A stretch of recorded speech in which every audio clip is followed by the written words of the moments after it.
You know how when you leave a place for a while and then you come back and everything is changed, everything's in the wrong spots, everything is a different vibe?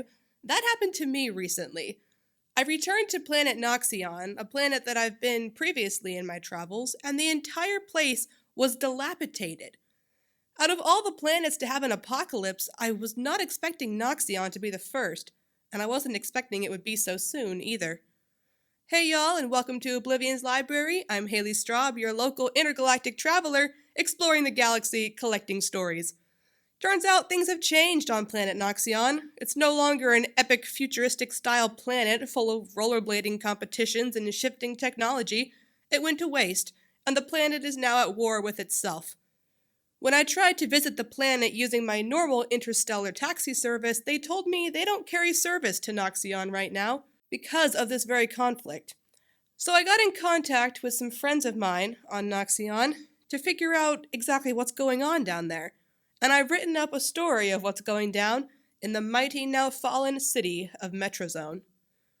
Today's story is a zombie apocalypse one, not the depressed apocalypse type, the society has fallen so now we can do whatever we want, fun type of apocalypse, full of slaying zombies and playing video games. Normally, I give a heads up whenever a character dies in my stories, and I have to say, no named characters die in this one. However, the main characters are shooting down violent zombies with futuristic laser weapons. I don't believe that zombies count as people, but regardless, a lot of zombies technically die in this one because you can't have a zombie apocalypse story without shooting down a lot of zombies. So this is a trigger warning for violence. So without further ado, let's get into today's story. This story is written and copyrighted by Haley Straub. This story is not affiliated with Taylor University and may not necessarily reflect the views of the institution. All stories on this podcast are PG and LTC friendly. Today's story is called Gamers IRL. And it starts in the apocalypse. Several days after the first zombies with mangled greenish skin and bloodshot eyes appeared in the dilapidated city of Metrozone. The zombies attacked everything, the living, other zombies, and even inanimate objects, and as the hours went by, their numbers increased exponentially, and no one knew why.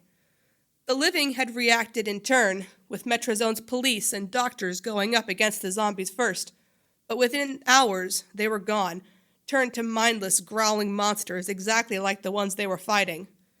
Next, the housewives and shopkeepers fought back, but they no sooner had left their homes and shops than they were killed, or worse, turned zombie. The zombie population was growing, with nearly a quarter of Metrozone's population turned bad, and no one could figure out how to destroy them. The zombie condition spread quicker than any virus or infection could logically do. With a third of the city evacuated, a third turned zombie, and the other third left defenseless, the job of protection fell to the only category that had somehow been left unharmed by this strange zombie plague: the homeschoolers, introverts, and video gamers. Because at least half of them had played zombie apocalypse-related video games at some point in their life, and they had hours of experience surviving in the heart of apocalypse. But our story begins in a department store, in Metrozone's business district, surrounded by deserted skyscrapers and streets. A lonely kid, not more than 8 years old, had found his way here to search for food. But the shelves had been completely gutted over the last couple of days, and the kid sighed as his stomach rumbled. With nothing else to do, Kid sat against a shelf and took a handheld video game console from his pocket. It was a shiny bronze color, scuffed from all the times he'd dropped it. He got comfortable in the corner and switched it on, beginning to play. Instantly, Kid was completely absorbed in his video game. Cheerful pixelated music played through its dusty speakers, and when he finished one level, he started a new one and kept playing. He didn't know what was happening with all the chaos outside, and he didn't want to know. All Kid wanted to do was focus on his video game. A window shattered. The kid jumped and nestled further into his hiding corner. 2 men thundered into view, their heavy boots echoing through the silent store. "Don't see why you're so intent on sticking around. We were doing just fine until you showed up." His companion coughed heavily. "You Southsiders have a weird definition of fine. Oh, great, there's still a few left." Kid leaned around his hiding place and watched one man, the one who'd coughed, digging through the store's abandoned merchandise. He picked up a black gas mask, which he tore from its packaging using a pocket knife. He was middle-aged and wore black armor from head to foot, covered in silver spikes and accents, and he strapped the awkward gas mask around his neck where it hung on his chest. "You look ridiculous," his companion paced, annoyed. The other man had straight purple hair and a tie-dyed shirt. Thick gold bracelets hung from his wrists, matching a gold chain around his neck. He hoisted his laser rifle onto his shoulder and tapped his phone. "We don't get out here soon, the zombies could get to the arcade. I'm going live." The purple-haired man angled the phone at himself and smiled, his entire demeanor completely changing to someone outgoing and photogenic. "What's up, guys? It's Griefer. Welcome back to the live stream. We're here with Mercy, taking down zombies on the west side of Metrozone." As he continued talking, the man in black armor, Mercy, noticed Kid staring at him and walked over. Kid was nervous, but was reassured by his friendly smile. "Hey, Kid, what you playing? Mind if I join?" Mercy took a video game console from his pockets and pressed some buttons, joining Kid's game. They started a new match, and for a minute they were quiet, just sitting in the abandoned department store as the world fell apart outside. But they just played their video game. Kid won the game, and Mercy cheered for him, but Kid knew that Mercy had let him win. "Your name's Mercy?" Kid asked. "That's weird." Mercy shrugged as they started another round. "It's not my real name, it's my gamer tag. Whenever I played video games as a kid, my name in-game was always something off of Mercy Mercenary. Then I grew up and just continued the trend. Now everyone just calls me Mercy." The man with purple hair, Griefer, watched over their shoulders. But without asking, he yanked the console out of Kid's hands and began playing the game himself. Kid protested as Mercy rolled his eyes. "Hey man, give it back. That belongs to—" "Wait, what's your name, Kid?" "Who cares?" Griefer carelessly tossed it back. "Mercy, how many?" 388. A rattling caused Kid to look up. The department store's doors were knocked off their hinges. 3 zombies came barreling in, growling like wild animals, as they scanned for something to destroy. Their skin was greenish-yellow and clung to their bones, but their clothes were perfectly intact. Kid screamed. He could never tell if the scary zombies were people or not. While Griefer held up his phone to record the action, Mercy scooped Kid up and propped him on his hip. With one hand, he aimed a black rectangular weapon. "Hey, Kid, cover your ears." Kid did cover his ears, but the blasts from the laser rifle were still painfully loud. But around the laser blasts, Kid heard another sound, the sound of jingling. He realized Mercy had 3 necklaces on over his armor, a silver cross, a set of dog tags, and a plain silver chain. 391, Mercy corrected. Griefer grunted. "Ugh, I'm at 367. Well, that's Mercy Mercenary for ya, always coming out on top." Griefer turned his phone to include all of them in the shot. "Make sure to smash that like button to see more action like that. Hey, say something for the viewers." Griefer shoved his phone in Mercy's face. "How long will it be before we all succumb to the zombie virus?" Mercy rolled his eyes. "It's not a virus. None of these zombies are sick. But the wind is in the west, which is also where the zombies are coming from. And what else is in the west? The former city of Calden, which was nuked yesterday. So I think it's the toxic air from the bombs that's turning people into zombies."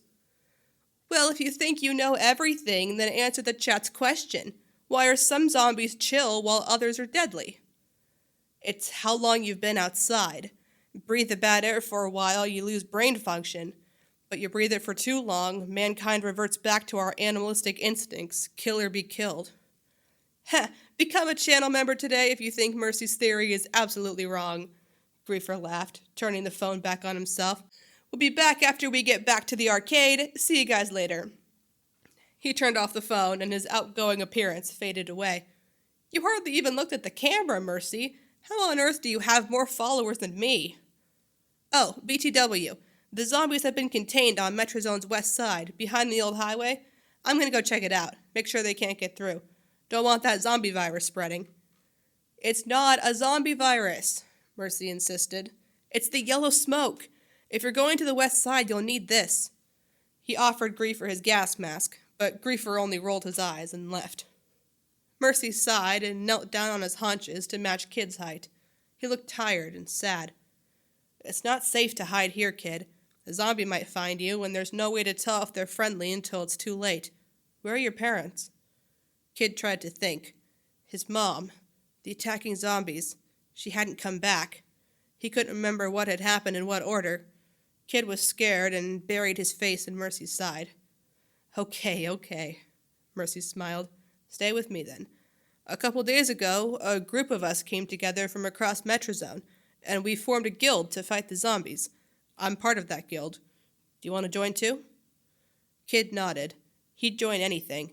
He just didn't want to leave Mercy's side. Even before the zombies had appeared, the city of Metrazone had been on the decline. Now the streets were empty and the buildings were scarred with laser blasts and zombie destruction. Wind whistled through the dusty streets, bringing with it swaths of fog. In the center of the city was the tallest and largest skyscraper. Like the other skyscrapers in Metrazone, it was dilapidated and less shiny than its heyday, but unlike its neighboring buildings, this one had life. People were climbing outside the windows and bungee jumping from the top floors.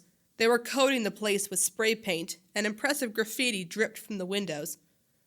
The elevator took Mercy and Kid to the old high-rise penthouses, with glass walls that overlooked the entire disheveled city. This was Metrazone's retro arcade. As soon as the elevator doors opened, Kid felt techno and rock music reverberating in his ribcage. Music was blaring over the entire floor, and was paired with neon lights that switched colors. The floor-wide arcade was so loud and bright, but the crowd of people seemed to enjoy it as they played the arcade's various games, watched others play over their shoulders, and exchanged controllers. Mercy hadn't moved an inch, and only stared around at the crowded scene. As much as Kid liked parties, this one felt like too much. He held onto Mercy's belt. Who are all these people? Mercy leaned down and yelled over the music. Members of the city's zombie hunting guild, I guess? I've probably played video games with them before, but I don't know anyone here. Stay with me. You don't want to get kidnapped by a stranger. Kid smirked. But you're a stranger. Yeah, but I'm a nice stranger. Most strangers aren't nice to little kids. Let's walk around. Mercy kept his head down as he weaved through the noisy gamers, quiet as a shadow in his black armor. Everyone else here was wearing a brightly colored costume.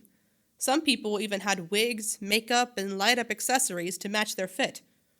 Kid pressed through the crowd to get at Mercy's side again. Why is everyone all dressed up?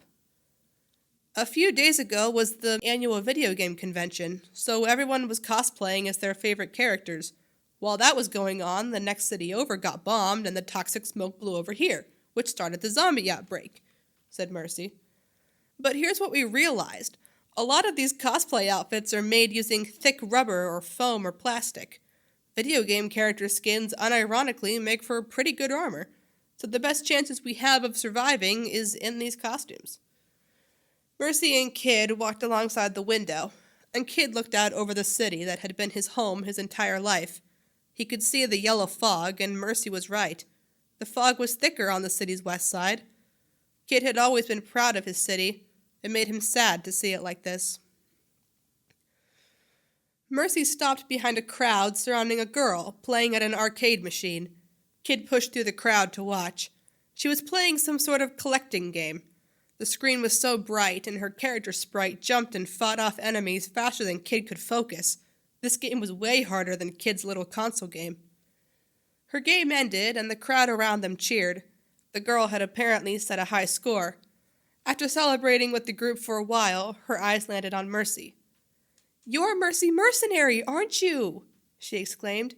"I've seen your Ultimate Battlefield streams. I'm Skater Girl. We've chatted online before. I'm the leader of our new guild. You and Griefer have been like a walking arsenal out there. Did you know him already?" Mercy shrugged. "I've gamed with Griefer for a while. I only met him in person yesterday. He's really stubborn.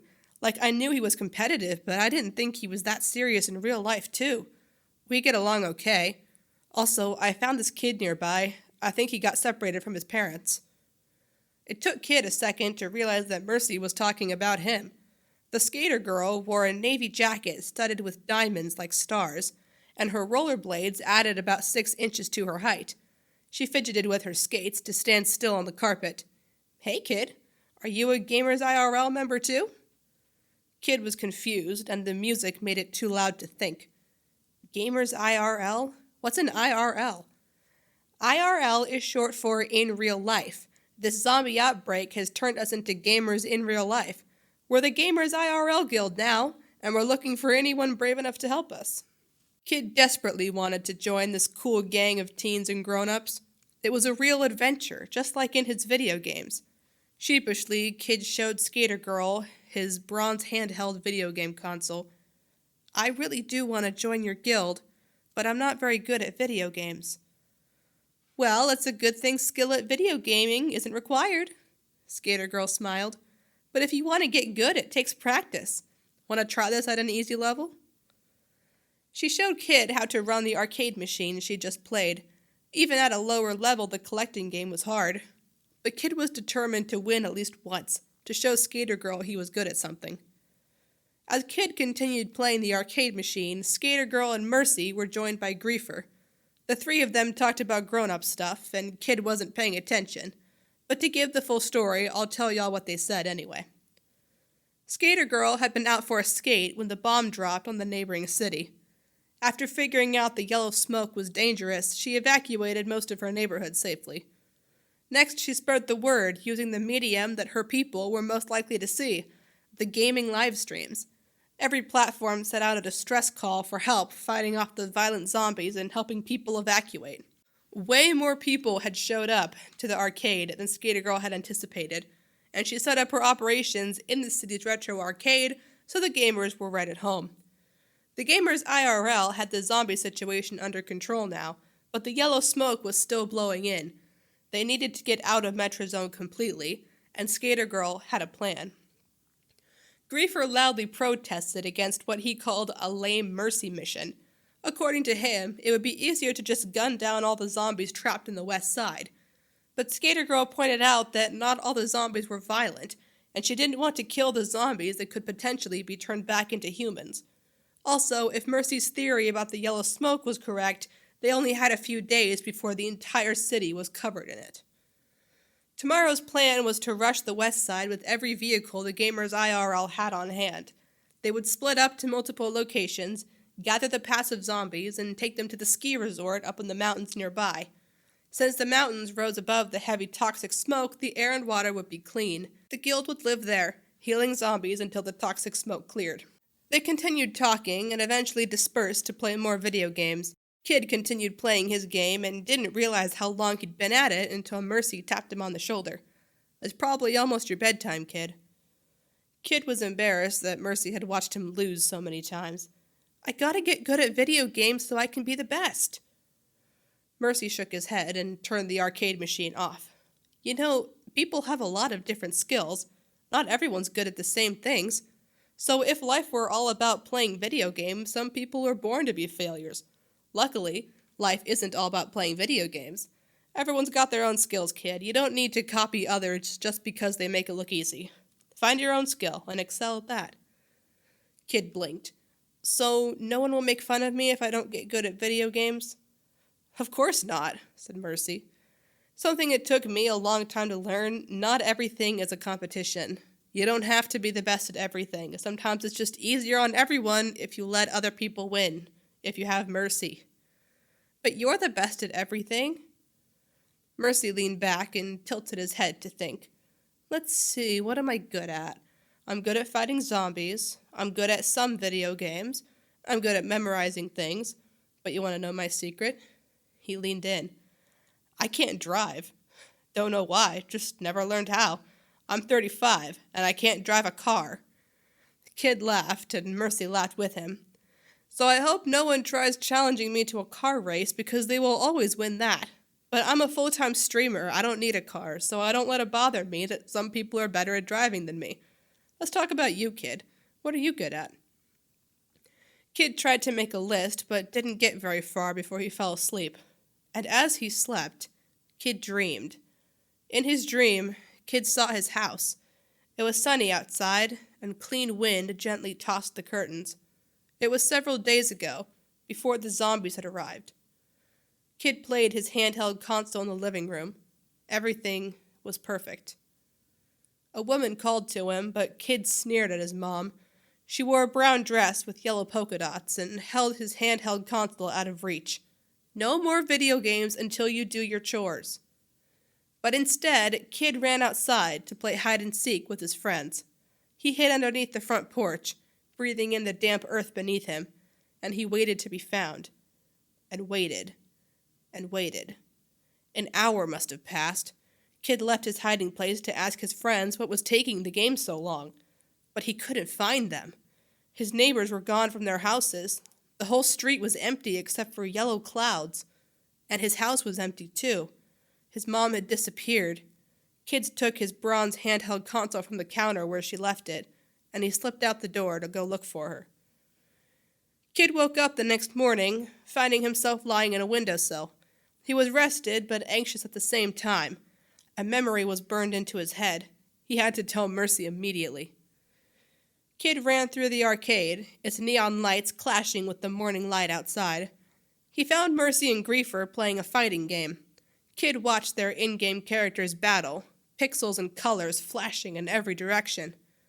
The way Mercy operated his character, it was obvious he was better at the game, but Griefer still won and flaunted it. Kid asked Mercy why he'd lost. "Oh, I let Griefer win," Mercy shrugged. "I could have beaten him if I wanted to, but it's just a game. It doesn't matter in the long run, and it lets Griefer feel good about himself." "But don't you always want to win?" Kid asked. Mercy shrugged.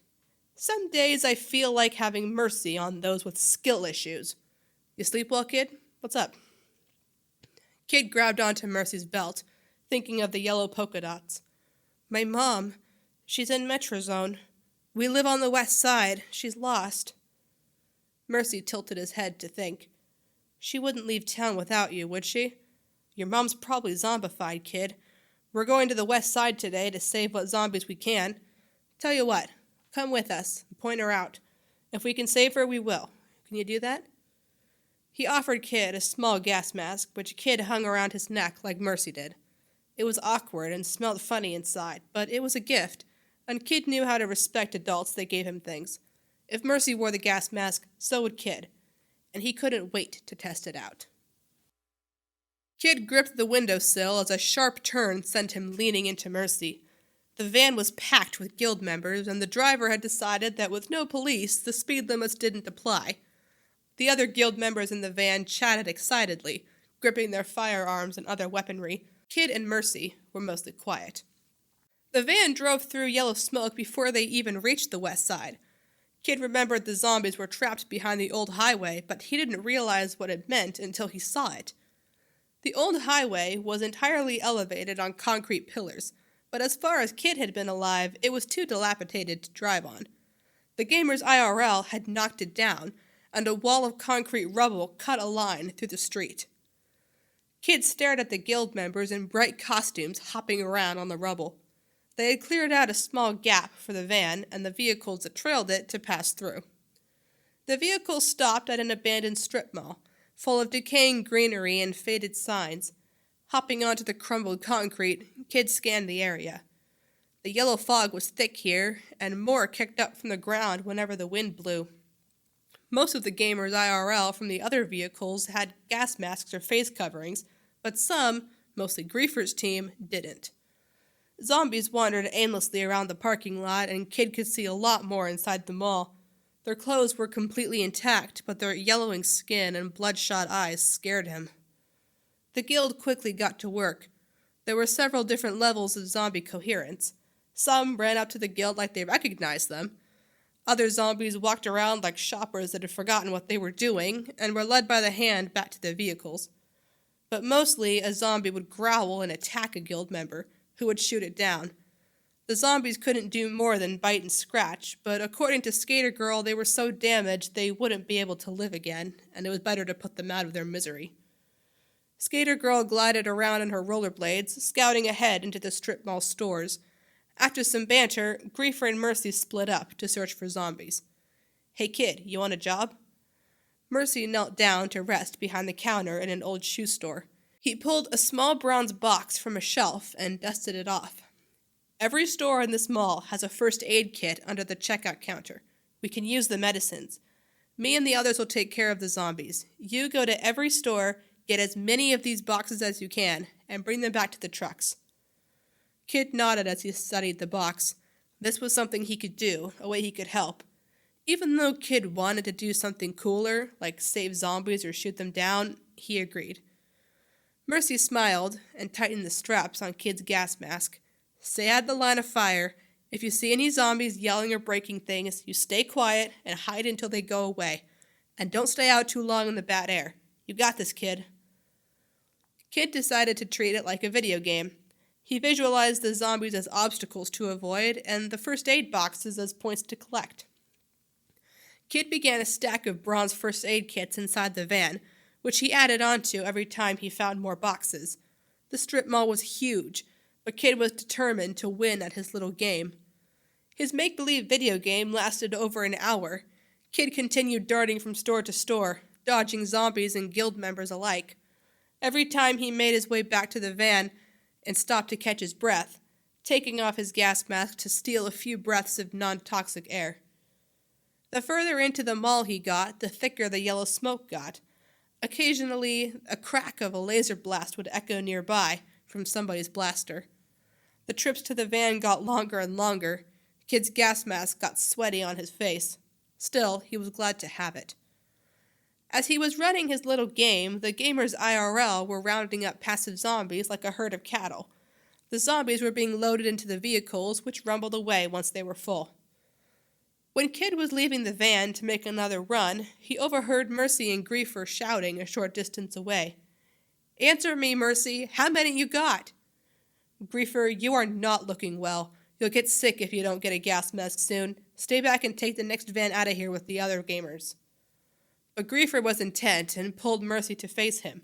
"I said, how many do you got?" Mercy hesitated, doing some quick math in his head.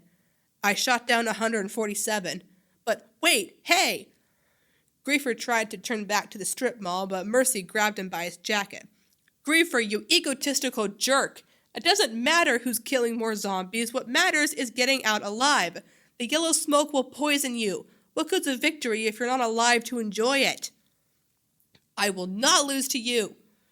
Griefer shoved Mercy off and disappeared into the thick fog. Kid continued to find bronze boxes, but his task's difficulty had increased. More and more violent zombies were roaming the mall, and Kid's journeys back to the van were slower and full of hiding. Kid darted inside another store, too late finding himself very close to a violent zombie. The zombie punched Kid in the face, knocking him to the floor. Aside from some scrapes, Kid was fine. The gas mask had taken the blow for his face, and its filtration parts were cracked. Foul-tasting air seeped inside, and Kid instantly began choking. Skater Girl appeared, skating smack into the zombie and stabbing it with a cosplay sword. She was exhausted, and her hair was frizzy and damp with sweat. "You okay, Kid?" Skater Girl panted. She collapsed on the nearest bench, her skates lodging into cracks in the concrete. She pulled out her phone and started live streaming, not bothering to put on a positive persona. "Hey Gamers IRL, it's your leader, Skater Girl here. I think we found all the passive zombies we can get. Time to move out. Get back to the vehicles and get up to the ski lodge as soon as your vans are full. We did good today, gamers. Keep up the good work." Skater Girl left to find stragglers, and Kid mapped the way back to the van in his head. If he made a beeline there and didn't stop for violent zombies, he could be there in a few minutes. But without his gas mask, the foul air slowed him down and clogged his brain. Kid knew he'd have to breathe the stuff for a while before it did any real harm, but that didn't make things better in the moment. On the way out, Kid passed an outlet store with a violent zombie on a rampage inside. Normally, Kid would have just ignored it, but the zombie had unearthed something in his rage. Kid's eyes landed on a bronze first aid box, the biggest and shiniest one he'd seen so far. But the biggest zombie he'd seen so far lingered in the same store. Kid knelt behind a bench outside to watch it. The violent zombie must have been a bodybuilder in his past life. His massive decaying arms easily hurled junk through the store's walls. With a hefty scream, he punched a fist through the display window. Mercy had told Kid not to interfere with the violent zombies, but this one just wasn't walking away, and no gamers IRL members with weapons were in sight. The zombie kept wrecking the store endlessly. Kid considered just leaving, but that bronze medicine box was so precious. If Kid got it, Mercy and Skater Girl would be proud of him. Kid would win his little game. He'd be the best sneaky runner in the guild. Kid took a deep breath and counted himself off, preparing to dash into the store, grab the box, and run for it. But before he could take a single step, something grabbed Kid from behind and yanked him back behind the bench, covering his mouth. Kid couldn't see who it was, but could see it through the gaps in the bench. Another violent zombie growled as it stomped into the store. Kid's eyes widened, and beneath the hand gagging him, he gasped. It was Griefer. The dye from his purple hair ran down over his clothes, and his skin was tarnished yellow. His laser rifle dragged behind him on the concrete. Mercy had been right about the yellow smoke, and Griefer hadn't listened. Zombie Griefer stumbled toward the massive zombie in the store, shakily raising his laser rifle. He fired a few shots that eventually hit their target. So even as a zombie, Griefer could still use his rifle. This was a new threat. Kid knew he had to tell Mercy immediately. Zombie Griefer screamed and shook his hair out, as if he were trying to clear his head. He collapsed over the bronze first aid kit, but one of his laser bullets had blown a hole in the box, and the contents were strewn all over the ground. Griefer rummaged through them, let out a grunt of frustration, and stumbled toward the store next door. Behind Kid, the person holding him gave a sigh of relief, and Kid tensed. The person smelled like the yellow smoke did, and their breath was shaky and raspy. A zombie had grabbed him. Kid wriggled and kicked until he was able to get free of it, wondering if it had been trying to choke him. But Kid froze when he met the eyes of the zombie crouched behind the bench. The sickly woman couldn't speak or think, but her eyes held recognition and determination. Her black hair reached past her waist, and a brown dress with yellow polka dots clung to her skin. Kid froze. Her face was distorted, but he finally recognized her. Mom? The zombie laid a yellowed hand on Kid's face. It was his mom. He'd found her. Kid hugged her so tightly she nearly lost her balance. Mom didn't have the mental capacity to hug him back, but she recognized her kid. And since she wasn't attacking him, she could still be reverted back into a human. But Kid knew he had to get himself and Mom back to the vans before they breathed too much toxic air and became violent zombies themselves. He abandoned the collecting medicine boxes objective.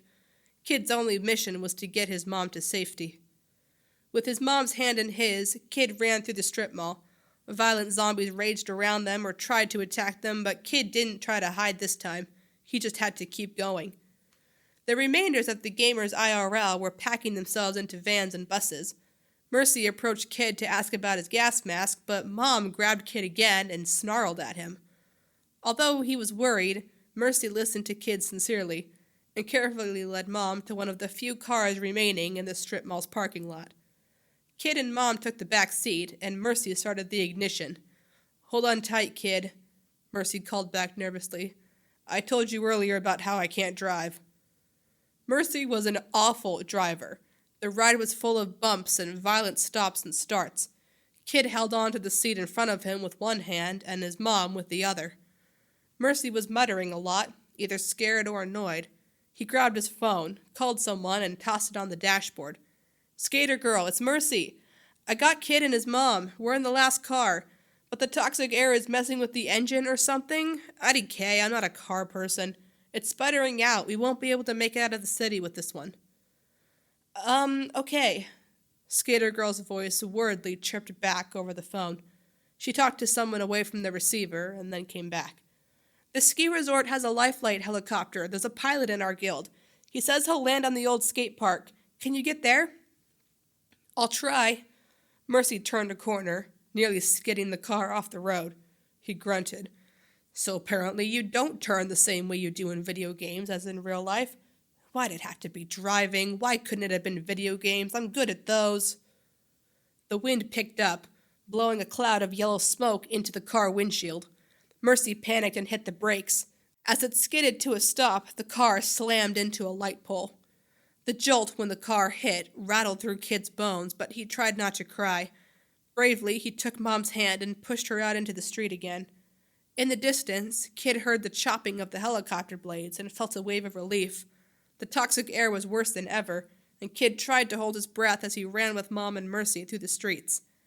Violent zombies were everywhere, and Mercy kept firing in all directions, his sharp eyes always finding the zombies that snuck through the fog. From the cloudy sky, a shadow appeared and began to lower toward the ground. It was the helicopter, and it landed in the middle of the street, a block away from them. Kid tried to pull Mom faster, but both of them were exhausted. Finally, after a long stretch of coughing and limping, they made it to the loud helicopter. Its whirling blades sliced through the air, and Kid's ears could hardly take the pressure. Mercy opened the helicopter's door and pulled Mom and Kid inside. He gasped in the cool, clean air of the chopper as Kid tried to figure out the seatbelt. Mercy was still outside the chopper, shooting down a wave of violent zombies drawn by the helicopter. Kid held the door open, the whirling of the blades covering the laser blasts, but Kid tensed when more laser blasts responded. They hit the sides of the helicopter, and one hit Griefer on his armored shoulder pad. Kid had forgotten to tell Mercy about zombie Griefer. Griefer seemed at home among the zombies, roaring and firing his rifle randomly. From the helicopter, Kid couldn't hear what Mercy was saying, but he could see. Mercy shoved Griefer away and continued firing at the zombies around them. Griefer attacked Mercy while his back was turned, wrestling for the gas mask on Mercy's face. Mercy knocked him off, pressing his laser rifle to the center of Griefer's chest. Both of them froze. Tension filled the air. One shot, and Kid and Mercy were home free. The clock was ticking on everyone here without a gas mask. Griefer was violent, or at least reckless in nature, and unlikely to be able to convert back to a human now. But Kid couldn't imagine the emotions hidden under Mercy's gas mask right now. Although it was in the mercenary's name, showing mercy now could put everyone in danger. But zombie Griefer didn't move. His laser rifle clattered to the ground, and Kid saw something he never thought he'd ever see. A tear rolled down Griefer's cheek. Slowly, Mercy lowered his laser rifle. He gently grabbed Griefer's arm and pulled him toward the helicopter. Kid opened the door and pulled the pensive zombie inside, followed by Mercy. The helicopter lifted off the ground, leaving the ruined city of Metrazone behind.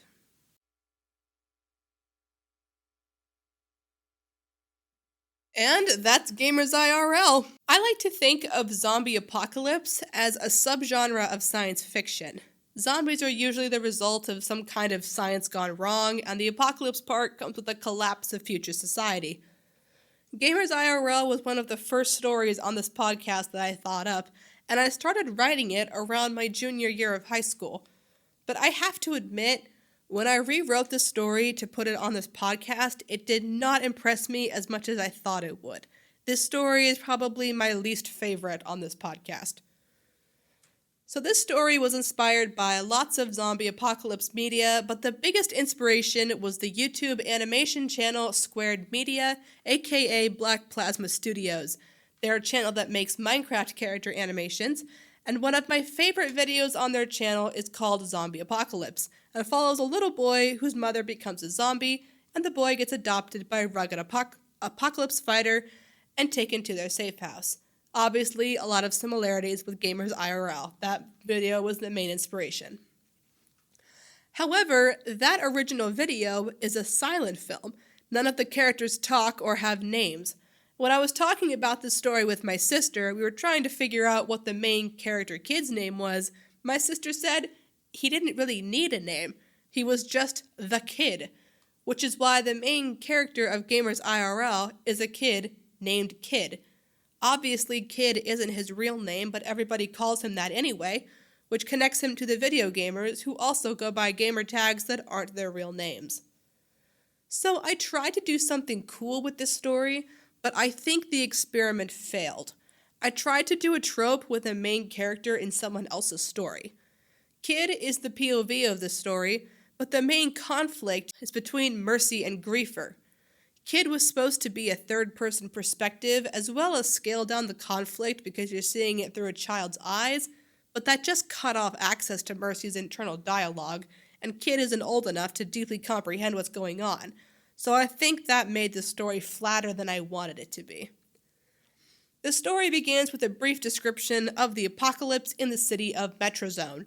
When writing the story, I wanted a unique zombie apocalypse. Viruses and mind control have been done before, so I made that toxic nuclear air damages the brain. This means that the way to survive a zombie apocalypse is to stay inside. Now that I think about it, that was probably inspired by the 2020 pandemic. We meet our main character, who goes by Kid, playing a video game in an abandoned department store, and then we are introduced to our main opposing forces, Griefer and Mercy, so I'll talk about them really quick. Mercy is based off of every tough main character from zombie media wearing completely black armor, but Mercy went through a lot of name changes over the course of the years, and I really didn't like the name Mercy when I first thought it up. I thought it sounded too girly for him. But then I realized something. Mercy does not belong in this story. Like, his theme is that he doesn't belong here. All the other gamers IRL wear colorful cosplay outfits, he wears solid black. Mercy's a total introvert and doesn't have great camera presence, and in a world of apocalypse full of competition and survival, he shows the rare quality of Mercy. Mercy's role is to be out of place in society, so it makes sense that his name feels out of place for him. Also, I thought Mercy was too basic, so I added that his character wears necklaces, a silver chain, a cross, and dog tags, and I have to say, that's my favorite detail about him. That tiny detail made his character so much better than he originally was. Mercy is a Byronic hero, which is a hero that wears dark colors and broods in contrast to bright and flashy heroes. But with a Byronic hero, if the hero is wearing dark colors, you have to make the villain bright and colorful to contrast with them, like Batman and the Joker. So while Mercy wears black, Griefer wears tie-dye and lighter khaki shades. In some video games, vandalizing or destroying someone else's in-game base or property is called griefing. So Griefer's name reflects his competitive nature and how he's willing to sabotage to win.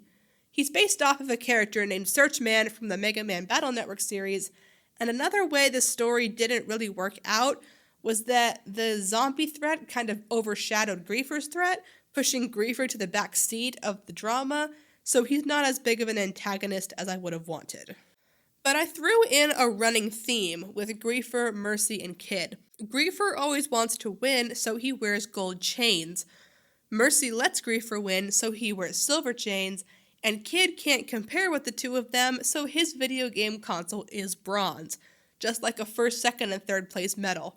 The story's theme is that not everything has to be a competition, and the dangers of being too competitive. This medal symbolism is like a ranking system. Back in the department store, Mercy finds his gas mask that he wears the whole time, and Griefer starts live streaming. Mercy and Griefer have a bet going to see who can shoot down more zombies, and Mercy is currently winning. Mercy becomes an unwilling adoptive father to Kid, but Mercy doesn't mind, and he takes Kid back to the arcade. Here at the arcade, it's revealed that Mercy is a massive introvert. He doesn't talk to people in real life very often, and he is extremely shy when surrounded by all the other gamers IRL. All of them are wearing video game character outfits because of a convention a few days ago. The only ones that are not wearing costumes are Skater Girl and Griefer. They probably weren't at that convention. Now, I am not a cosplayer, so I don't know how effective cosplay outfits would be against fighting zombies realistically, but it does make for a really cool setting. And here we meet the gamer IRL's leader, who goes by Skater Girl.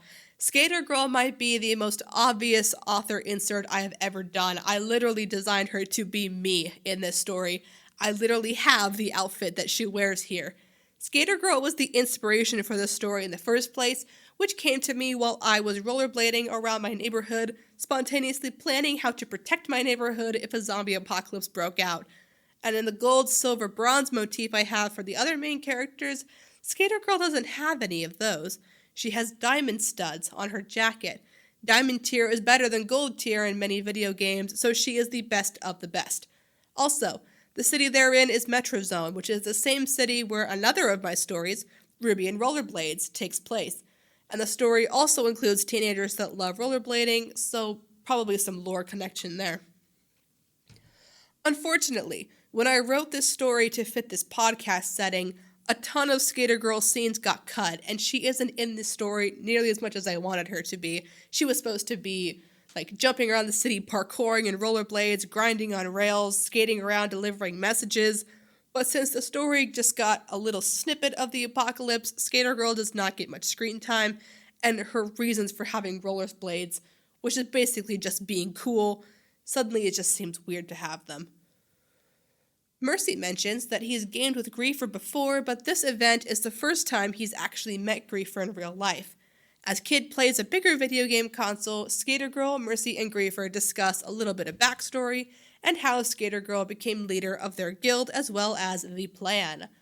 One of the hardest things to do when writing is info dumping. This is one of the ways that modern stories and movies fail miserably. When you're writing, you have a ton of information about world building or backstory or characters that the audience needs to know, but in real life, you don't just randomly say information that everyone already knows. So you have to find a subtle and realistic way for the characters in the story to say information for the audience's benefit. The situation here is that Skater Girl is telling Mercy and Griefer her backstory. They're throwing around ideas for the upcoming plan. It's natural. It's something Mercy, Kid, and the audience is hearing for the first time.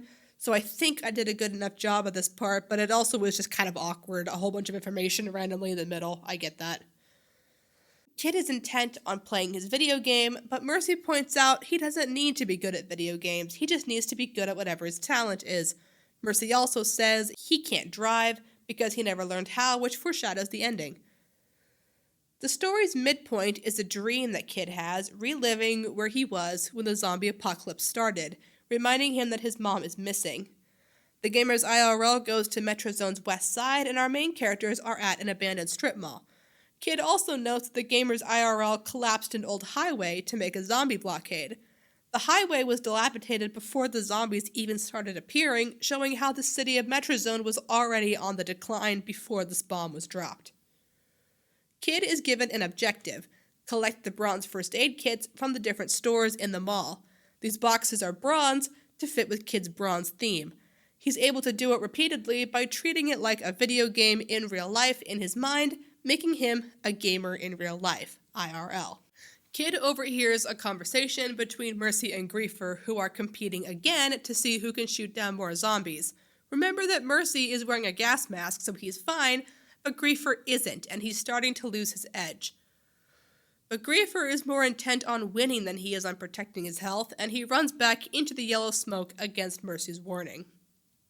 Kid's gas mask is then broken, upping the stakes and setting a time limit, but then he sees the biggest bronze box yet, and here's where I did an interesting thing. If Kid gets the big box, he wins this game. But right when he tries to get it, his mom grabs him from behind and hides him from a zombified Griefer, who then destroys the zombie and the box. If Kid had run for the box, he would have won his game, but Griefer would definitely have killed him. By losing the prize, Kid keeps his life, which follows the theme of winning is not always necessary, you don't always have to win every time. Kid does not win here, and he gets to live thanks to that. Kid's mom recognizes him and saves him from Griefer. Just like he isn't given a name and goes by Kid, she is not given a name either and just goes by Mom. Her dress is brown with yellow polka dots because in the past, polka dots were associated with illness because they resembled smallpox, so the mom is sick with the yellow smoke. At this point in the story, Griefer has realized his mistake. He can barely function as a zombie and is ransacking everywhere looking for a gas mask. Mercy assumes that cars drive the same way they do in video games, which is something I had to realize when learning how to drive. Mercy tries to drive a car, but it crashes. They run to a helicopter instead, but zombie Griefer finds them and Mercy is torn. Normally, he would spare zombies, but sparing Griefer could put everyone at risk. Griefer sheds a tear, a sign of emotional weakness, showing how striving to win and be the best at everything is taking a lot out of him. And Griefer drops his rifle, signifying his defeat. Mercy wins, and Mercy shows mercy by taking Griefer with them in the helicopter. The story ends there. The original draft involved a lot of trips between zombified Metrozone and the safe haven up in the mountains. Kid and Mercy would heal some of the zombies, including Kid's mom, and that was like a long time before they would find Griefer zombified, but the story was way too long, so I took it out. Well, that's Gamers IRL. Sorry if this one was a little bit boring. I am leaving Planet Noxion tomorrow, and I'll be back in the Oblivion's library next week. Remember that you can check out Oblivion's library on YouTube for full recordings of all my stories, and Instagram for character sketches and bios. And of course, you can listen right here on WTOR Radio, Mondays at 8 p.m. Eastern. Thank you so much for listening. This is Oblivion's Library, signing off. Take care, y'all.